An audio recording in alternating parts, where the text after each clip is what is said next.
ప్రజలకు ప్రభుత్వానికి వారధిగా నిలుస్తామని ఎమ్మెల్సీ ప్రొఫెసర్ కోదండరాం అన్నారు. ఏ సమస్యకైనా చర్చల ద్వారానే పరిష్కారం వస్తుందని, ఆర్టీసీ సమస్య పరిష్కారంతో రుజువయ్యిందని అన్నారు. భవిష్యత్తులోనూ ప్రభుత్వం ఇదే మార్గాన్ని అనుసరిస్తుందని ఆశిస్తున్నట్లు తెలిపారు.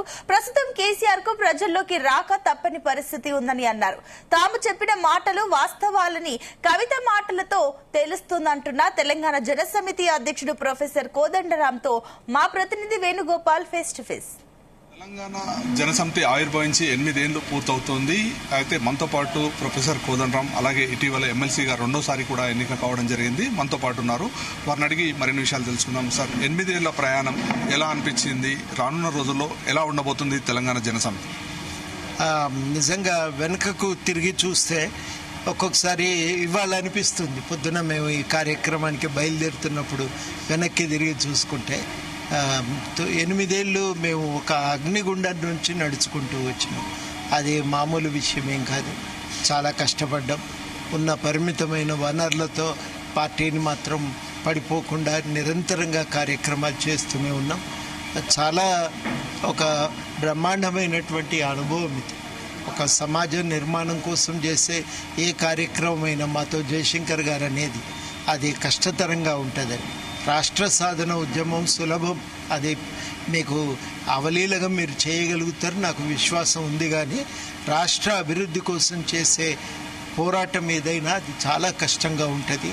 చాలా ఇబ్బందులు ఎదుర్కోవాల్సి వస్తుంది. మీరు నరకం చూస్తారు కానీ వదిలిపెట్టకండి ప్రయత్నం అని నాకు చాలాసార్లు అదే గుర్తుకొస్తుంటుంది. అరెస్ట్ అయినప్పుడు, కేసులు పెట్టినప్పుడు ఆయన అన్న మాటలే గుర్తుకొస్తుంటాయి. అట్లాంటి ప్రయాణం చేసి ఇవాళ నిలబడగలిగినాం. అన్నిటికంటే మించి ఒక దిక్సూచిగా మిగిలినాం మేము. ఇవాళ తెలంగాణ సమాజానికి ఒక నైతిక శక్తిగా మిగిలినాం మేము. తప్పనిసరిగా ఈ పాత్ర మేము నిర్వహిస్తాం.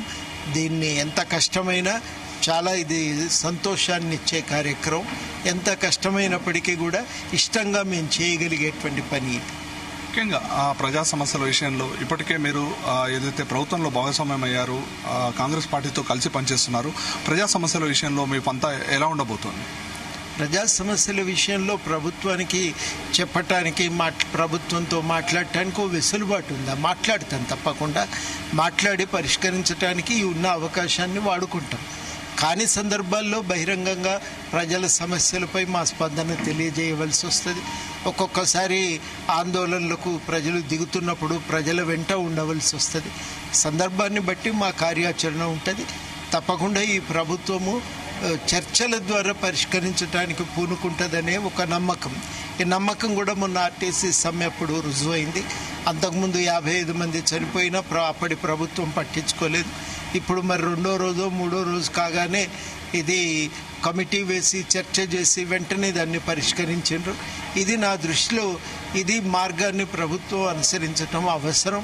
ఈ మార్గాన్ని భవిష్యత్తులో కూడా అన్ని సమస్యలకు ఒక చర్చల ద్వారా పరిష్కారాన్ని వెతికే ప్రయత్నం చేస్తుందని నేను నమ్ముతున్నాను. గత ప్రభుత్వంతో కంపేర్ చేసినప్పుడు ఈ ప్రభుత్వ పనితీరు ఎలా ఉంది? అలాగే మీరు ఇప్పటికే ఉద్యమాల్లో పాల్గొని వచ్చారు, మీ అభిప్రాయం చెప్పండి.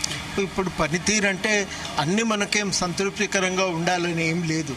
కానీ చాలా కీలకం ఏంటంటే ఒక ప్రజాస్వామిక వాతావరణం ఉంది. అది నా దృష్టిలో చాలా కీలకం. ప్రజాస్వామిక వాతావరణం ఉన్నట్టయితే చర్చించవచ్చు, మాట్లాడవచ్చు, ఏదైనా మనం కొట్లాడైన పరిష్కారాన్ని సాధించుకోవచ్చు. కానీ ఆ వాతావరణం లేకపోతేనే చాలా ఇబ్బంది తలెత్తుతుంది. మేము కోరుకునేది ఇట్లాంటి వాతావరణం కొనసాగాలని, ఇంకా ఈ ప్రజాస్వామిక వాతావరణాన్ని విస్తృతపరచాలని మేము కోరుకుంటాం. ముఖ్యంగా మాజీ ముఖ్యమంత్రి కేసీఆర్ ఇటీవల కాలంలో వరుసగా ప్రజల్లోకి వస్తున్నారు, దానిపై మీ అభిప్రాయం? వస్తాడుగా ఆయన, ఇప్పుడు తప్పదు కదా. ఆయన కూడా చాలా తప్పని పరిస్థితి. ఇటు బిడ్డ కూడా దానికి దిగింది.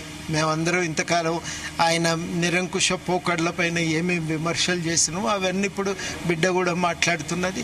ఒక సాక్ష్యం కనబడతా ఉంది ప్రజలకు కూడా. మేము చెప్పిన విషయాలు ఎంత వాస్తవమో ప్రజలకు కూడా అర్థమవుతా ఉంది. మరి వాతావరణంలో ఎదురు దెబ్బలు తగిలినప్పుడు కొంత నిలదొక్కోవటానికి ప్రజల దగ్గరికి రావటం తప్ప ఇంకో మార్గం లేదు. అది ఆ కారణం చేతే ఇప్పుడు బయటకు వస్తున్నారు. ముఖ్యంగా రాజకీయ పార్టీలు అన్నప్పుడు ఎన్నికల్లో ఖచ్చితంగా పాల్గొనాలి. ఇక అసెంబ్లీలో ఇప్పటి వరకు మీ పార్టీ తరఫు నుండి ఎవరు రాలేదు అంటే రానున్న రోజుల్లో ఎలా ఉండబోతుంది మీ ప్రణాళిక? తప్పకుండా సమస్యల మీద మేము ఇదివరకు మాకు ఒక 2-3 సెషన్స్లో పాల్గొనే అవకాశం కలిగింది. 2 సెషన్లు ప్రత్యేకించి ఆ 2 సెషన్లో కూడా చాలా విషయాలు మేము లేవనెత్తగలిగినాం. ఇప్పుడు కూడా భవిష్యత్తులో ఆ విషయాన్ని, ఆ అవకాశాన్ని సద్వినియోగం చేసుకుంటాం. ప్రజల కోసము మేము నిలబడతాం, ప్రజల సమస్యలకు గొంతుగా మిగులుతాం. మొత్తానికి తెలంగాణ ప్రజల సమస్యలపై పోరాటంపై రాజీ లేదని చెప్పి ప్రొఫెసర్ కోదండరాం చెప్తున్నారు. కెమెరామెన్ సాగర్తో వేణు, జీ న్యూస్.